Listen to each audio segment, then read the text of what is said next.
Hello, my name is Lindy Parrish, and this is my book talk. Today we will be reading Chapter 2 of Charlotte's Web, written by E.B. White. This book is a great option for 5th grade students as it explores the relationships between the characters and has a main idea of friendship. So in Chapter 1, we read that Fern, right here, rescued a piglet, the runt of the litter, that was going to be killed, and she promised to take care of this piglet. She named him Wilbur. So what are some consequences? Consequences is a big word that means outcomes that Fern may face by raising a piglet. Let's read and find out. Chapter 2. Every morning after breakfast, Wilbur walked out to the road with Fern and waited with her till the bus came. She would wave goodbye to him, and he would stand and watch the bus until it vanished around the corner. While Fern was in school, Wilbur was shut inside his yard. But as soon as she got home in the afternoon, she would take him out and he would follow her around the place. If she went into the house, Wilbur went too. If she went upstairs, Wilbur would wait at the bottom step until she came down again. If she took her doll for a walk in the carriage, Wilbur followed alongside. Sometimes on these journeys, Wilbur would get tired, and Fern would pick him up and put him in the carriage alongside the doll. Right here you see Fern. She's got her little carriage, and she's got Wilbur and her doll, and they're going on a walk.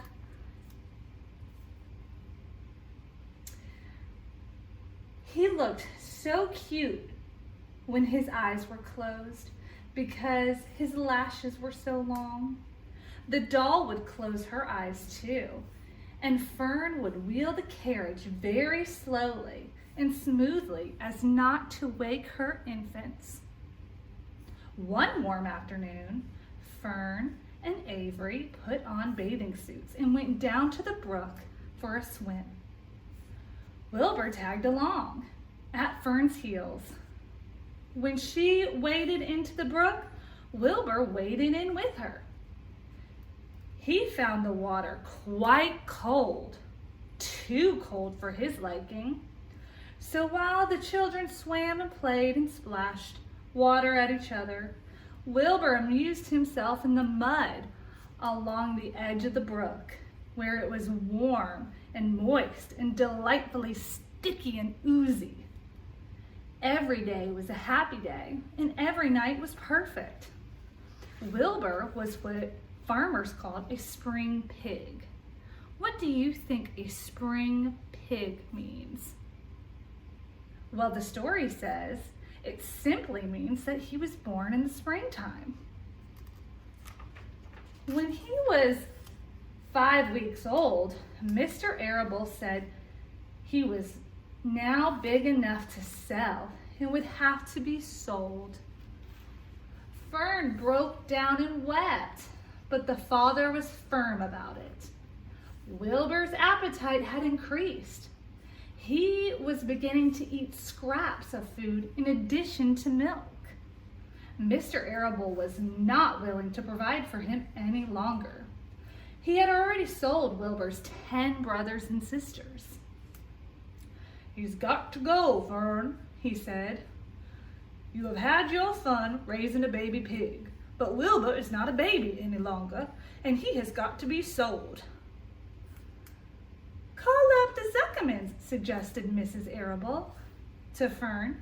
"Your Uncle Homer sometimes raises a pig, and if Wilbur goes there to live, you can walk down the road and visit him as often as you like."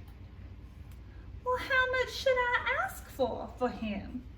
Fern wanted to know. "Well," said her father, "he's a runt, Tell your Uncle Homer you've got to pig yourself for $6 and see what he says. It was soon arranged. Fern phoned her Aunt Edith, and Aunt Edith hollered for Uncle Homer, and Uncle Homer came in from the barn and talked to Fern. When he heard the price was only $6, he said he would buy the pig. Next day, Wilbur was taken from his home under the apple tree and went to live in a manure pile in the cellar of the Zuckerman's barn. Poor Wilbur. After reading about that chapter, how do you think Wilbur felt about being taken away from his home? How would you feel about being taken away from everything that you've known? This book is really great for 5th grade students. Like I said, Charlotte's Web is both heartbreaking and heart-mending. It shows the relationships between friendships that we make along the way, and it helps students to be able to explain their relationships, that they can see a correlation in the book. So I think it's a really great option for you to use with your students, and I would highly recommend it. So today we're going to be discussing 4 centers going over different reading abilities. So the first center is going to be over our low-level learners, or our low-level readers, our medium-level readers, our high-level readers, and then the last center will be over our English language learner readers. Each of the centers requires 3 steps for the students to verify at different levels of development to aid their specific learning. There's a reading portion for all 4 of the centers. There is a worksheet portion, and there is an interactive game. So each one of these is designed for students to be able to interact with each other, but at their ability. First group is going to be our low-level readers. Now each group will be colored, so they will not know that they are the low-level reader group. They'll just know that they are blue group. And so we also make the sheets in the color that goes along with their group color. So they're all identified on the table into steps 1, steps 2, and step 3. Each step has instructions. So for step 1 is partner reading. 1, both partners must read. Choose out loud, taking turns, or silently. 2, read the section provided and discuss in your "I don't want anyone else to hear me" voice. 3, expectation for discussion. One shares, the other shares, and both compare. So this part here is kind of a reminder for the students of what I expect the discussion to sound like. And it goes on to say, to stay on task, remember to discuss who, what happened, and where it happened. And so this gives them further talking points. So that's step 1. Step 2, they will work on a worksheet together, and they will use their reading journals. And now it says step 2, partner worksheet. Work together to answer these questions. And each of the questions are provided in the link that I've attached, but it goes through and asks them a series of questions to fill out, and they can do this together. Step 3, partner word search. So this is like a fun way to get the students interactive in a game that is also helping with their vocabulary.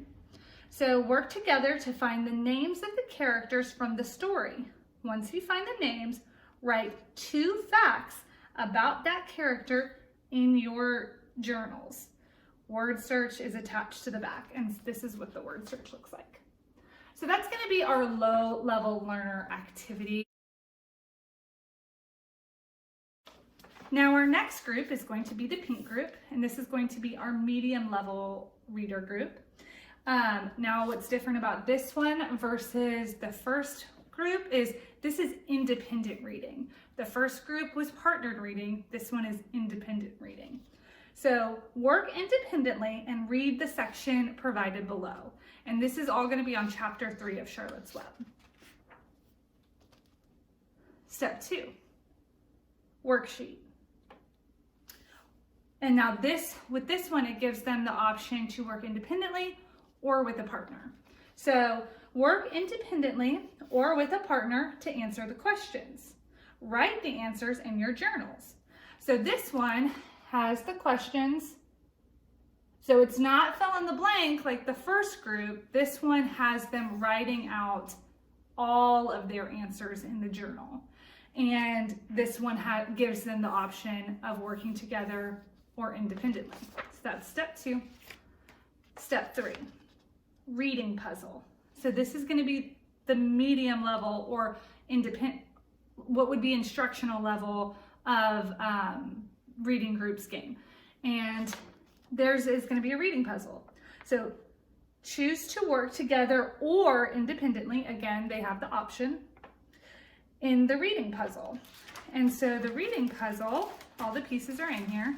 You would take your puzzle out and you would have one end that has a main idea, it has a sporting detail, it has whatever it is. And then the other one has a little paragraph. And they have to find the ones that match up and go together. So they can do that independently or they can work together to do that. Next is our orange group. Orange group is going to be our high-level readers. Now this is very, very similar to our medium level readers, but this one is more independent work. So as you can see, as it's going on, we're getting them more to work independently, but I still like to have them interact, so there is a portion where they are interacting. So step 1, independent reading. Work independently and read the section provided below, and that would be provided for them here. Step 2, worksheet. Think, pair, share. So the other one just had them either working by themselves or working together. This one is having them think about it, answer the questions, and then share with each other. So 1, work independently. So it doesn't give them the option to work together, to answer the questions. And these are the questions. And then it says 2, pair with a partner and discuss your answers. So they should be able to discuss, and I don't have to provide the expectations of what I'm looking for like I did with the low levels. They are high level readers. They should be able to discuss main ideas and compare and contrast with each other after working independently. And then step 3, reading journal dice game. So this one is read the passage, pages 15 through 18, take turns rolling 2 dice, add up the total on both dice, answer the questions that matches the number you rolled. If you rolled the same number, roll again. Answer the questions. So these are the questions that are provided, and they're all numbered. And if they roll on that number, they have to roll again. But this has them working together where they're going back and forth. It has them, again, writing in their writing journal. And also I liked that it had a small math. I mean, they're 5th grade, they should be able to do addition, but I thought that it was just a fun way to have them include a little math in there as well. And our last group, this is going to be our English language learner group, and this is green group. And this one is a little bit different because they're not so much directly reading as they are following along.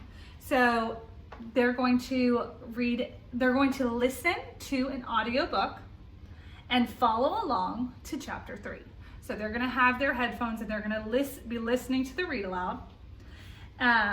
It says step 1, use the headphones to listen to chapter 3. 2, use the printouts to follow along. So they're going to also have a printout which they're going to follow along with their finger. So they're going to hear it, but they're also going to see the words as they come across. While listening and following along, visualize what is happening in the story. So now they're hearing it, they're following along, seeing the words, and now they're making a picture in their head consciously. Step 2, worksheet. Draw a picture of what you visualized. So this is going back and reiterating, hey, I wanted you to visualize, now I want you to draw a picture of what that was that you were visualizing that you saw during chapter 3. And this is just to help them better grasp what they heard and what they were following along with. Then I want them to write a summary of what happened. Remember to include who, what happened, and where it happened. So this is also kind of going back to that reminder of, okay, this is what we're looking for when we're listening to stories and we're reading stories. These are important details. And so then it has them also writing a summary. So it's not just drawing a picture, but it's writing a summary, and that's attached on the back.